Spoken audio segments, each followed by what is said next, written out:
Hello and welcome to our Balanced Body podcast here at EHS Pilates in San Francisco. My name is Nancy Myers and this is Michelle Modet.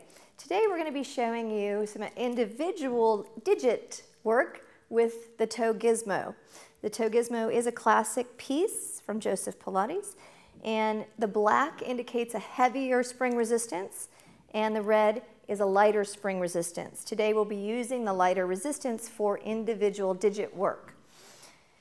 So to begin, I have Michelle seated, and you can either work with your client actually on the floor here, or if you're having them do the exercises at home with the Gizmo, you could bring your ankle up onto the knee if that's appropriate and work with the toes this way.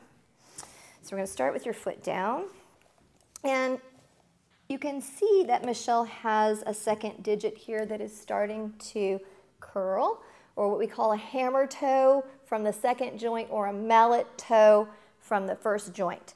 So we wouldn't want to necessarily work that in flexion, but we want to see if she could extend that.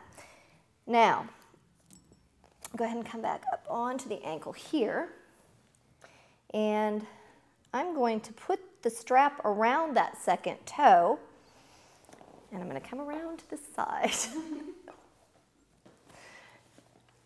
As I put this into resistance, Michelle's going to try to dorsiflex her foot without sickling and keep that toe pulling upward. So I have very little resistance on the spring. She's going into dorsiflexion while trying to maintain the extension of that toe. And back down, and flex, and back down. And you're able to feel that all the way up the shin. So that's going to help to correct that hammer toe and mallet toe, not just working with the digit, but also all of those fascial connections. And we could work our way down the line with each individual toe. Now, if it were appropriate for Michelle, we could also work that in the opposite direction in flexion, as she goes into plantar flexion. She has plenty of strength there, so we will not work that today. But that's just giving you an example of how we can really fine-tune a session if we were working with individual digits, or if you had someone that had a neuroma, for example.